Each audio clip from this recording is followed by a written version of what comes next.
ke sana.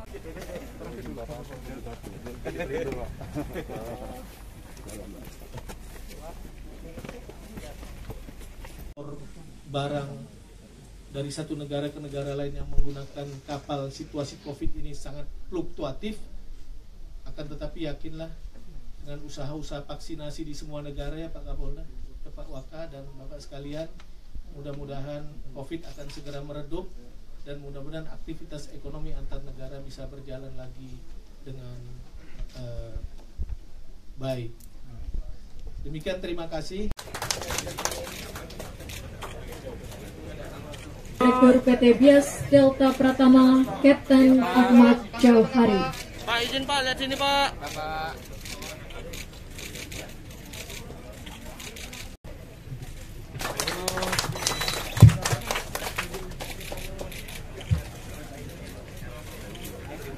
Marinir Purnawirawan Ahmad Rizai.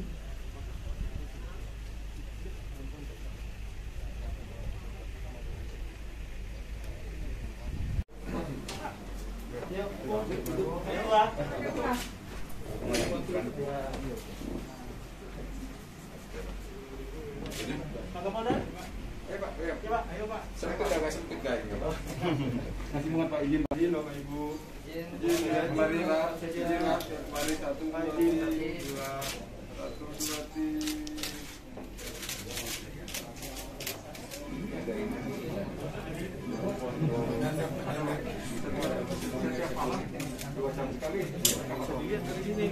bisa Pak, bisa.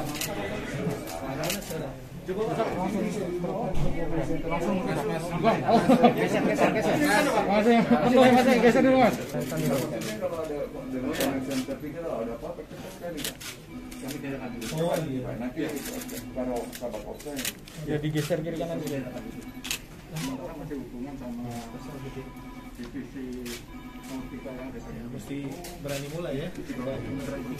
Tapi untuk kami harusnya naik apa mau ikan mau kapal bisa kita aplikasikan gitu kan. Banyak apa itu Ini nampak nih Bapak ya, kapal-kapal. Tadi belum wawancara kan? Belum.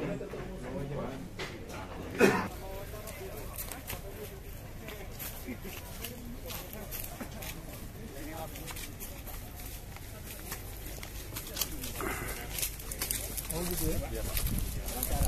ya kawan di atas Siap. kalau di atas dipanas lah. Kadis perhubungan mana? Kadis Hub biar nanti kalau ada hal-hal teknis bisa bantu jelaskan. Ajis mana Ajis? Pak Ajis. Ya kan kegiatan ini memang kan prosesnya udah panjang dari Gubernur Pak Ismail Abdullah, kemudian Pak Dani, kemudian Pak Nurdin dan Pak Idianto, dan saya kira semua punya peran besar lah untuk ini. Dan alhamdulillah memang di saat kami diamanahkan masyarakat, ya launching pungutan perdananya bisa kita lakukan. Dan ini juga mungkin ya respon Pak Menko Marves ketika saya 2 kali berkunjung ke kediaman beliau untuk mohon dukungan, salah satunya membicarakan ini. Di samping ada pembicaraan-pembicaraan lain. Ya ini kan mesti serius kita kejar. Kalau satu wilayah ini sudah kita launching, kita akan segera kejar nanti wilayah-wilayah yang lain tanggal 9 supaya semua potensi bisa kita manfaatkan. Nah kita kan tahu ruang labuh di Singapura, di Johor itu sudah sangat terbatas. Maka kita mesti manfaatkan, mungkin pada titik awal spillover efeknya dulu kita manfaatkan. Ibaratkan gelas kalau sudah tumpah, tumpahannya jangan kita biarkan ke tempat lain. Mesti kita manfaatkan, tapi ke depan harapan kita dengan servis yang baik, pelayanan yang baik, kepastian hukum di pusat dan sekarang baru memberikan kontribusi 30% terhadap APBD.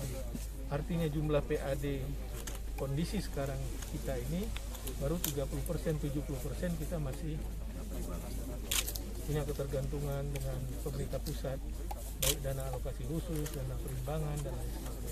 Sumbangan ini terlalu tinggi. Kalau PAD kita sekarang 1,2 triliun, kalau nanti 200 miliar ini berarti memberikan sumbangan ya 20%, 15-20%. Tapi ini kan pengalaman awal. Kalau intensifikasinya nanti bagus, mungkin marketingnya bagus, jaringan pasar masing-masing mitra ini kita dorong, kita support mereka, kita yakin bisa lebih besar.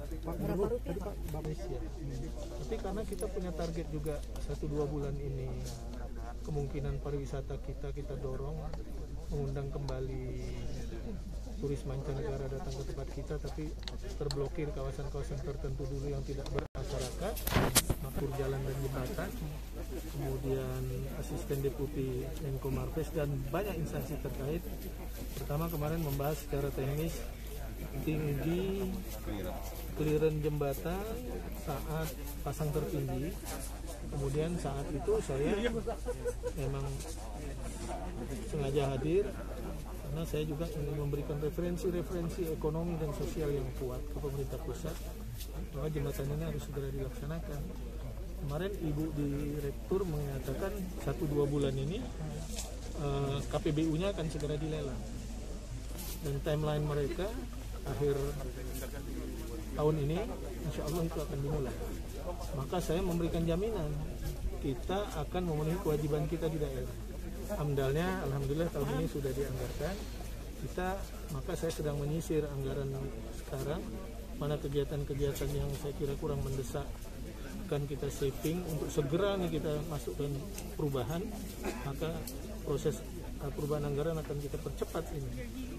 Dan kita minimal harus menyediakan 30 miliar untuk memastikan pembebasan lahan di kawasan landing point untuk jalan pendekatnya di Bintan harus kita selesaikan.